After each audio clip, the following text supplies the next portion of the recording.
Lucky Boys Podcast. It's not that bad in the grand scheme of things, but also this is driving me insane. It wasn't conducive to your insomniac lifestyle. Right. Considering I usually go to bed at 4 a.m. and like, as you guys know. Was that how you were like when you were in high school?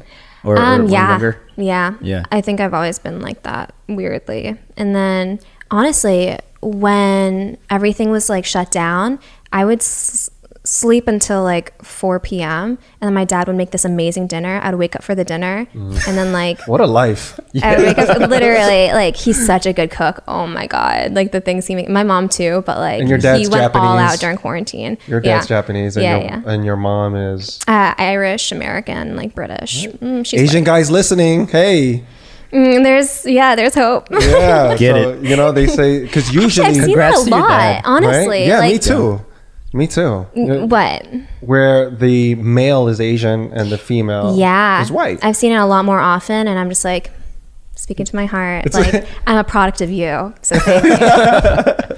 Like, thank you so much. Yeah, it's changing because, you know, everyone would say every time it's a mixed kid, they go, I bet your dad is white. I know. And that's, it's pretty rare, especially in their generation. Like my mom, yeah.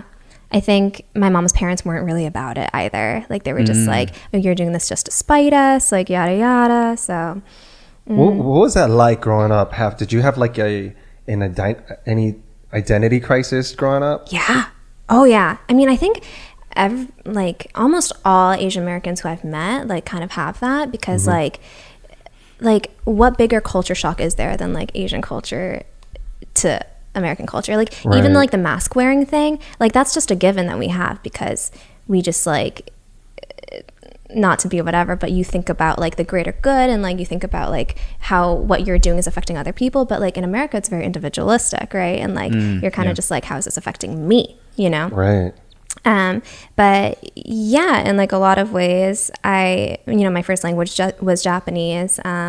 My parents didn't really want me to watch like American TV or anything until like a certain. Why was that? I think they just wanted me to like really be integrated into the culture, into the language, like without actually physically being there, like as much as possible. So my preschool was Japanese, and I went to Japanese school every Saturday and everything like that. So wow, yeah, that's amazing that there were those type of resources like where you grew up. Yeah. I mean, I grew up in Newton, which is like a very, very big town. I don't know if you guys know it, but it's right next to Boston, and so like there's like a lot of diversity and there's a lot of diversity there. Yeah. So then when I moved out to I moved out in elementary school to Central Mass, and like every single family in my new school was white. I was just like, where am I? Like, did you feel? How old were you? At that point? I think were you a teenager? I was in elementary school, so I think I was in like third or some. Like, okay. I forget, but did you? So I guess at that young age, did you feel like you were different ever? Oh yeah. Like it's so funny how like your environment can like create that for you, because like when I lived in Newton, I didn't feel that at all.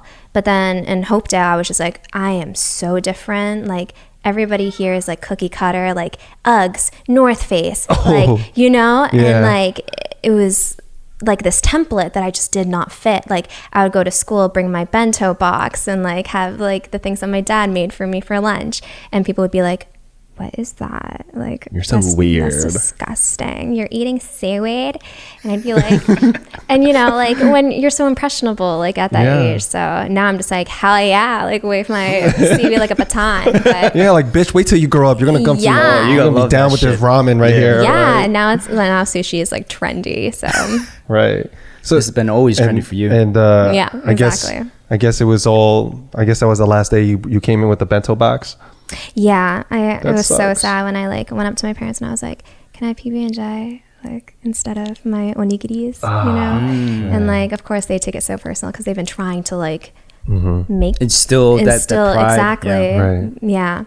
So it took a couple years. I mean, but now I'm very, very proud. Do you have older siblings? I do. I have four older siblings. So they must have went through the same things you went through. Yeah. I think everybody felt it. Yeah. And I think we all dealt with it in like kind of similar ways, just kind of like blending in as much as possible, you know? And like, yeah, because like, what else can you do in that situation? Well, did they give you like advice and like, you know, if one day this is gonna happen and they weren't. I don't know if siblings do that. They definitely. I'm not sure. I would think like they would look out for you. I have 3 older brothers. Yeah.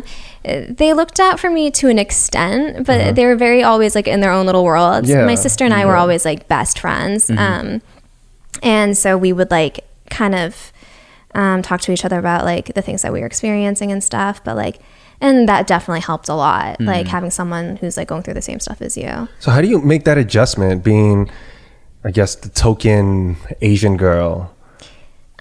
It's so funny because I'm half, you know, so Right. it's just like the fact that I was the most like Diverse person Did they is, like, acknowledge insane. you? I'm actually curious. Did they acknowledge you as like, okay, you're half, you're one of us? No, or were you're something completely different? something completely different. That's crazy. Yeah.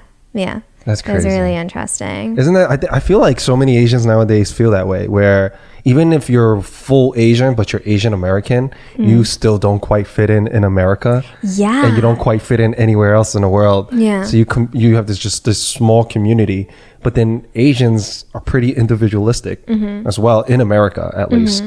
So that within itself, like we're all in our own island and we're all looking for some sort of community. And it does seem like it's changing now.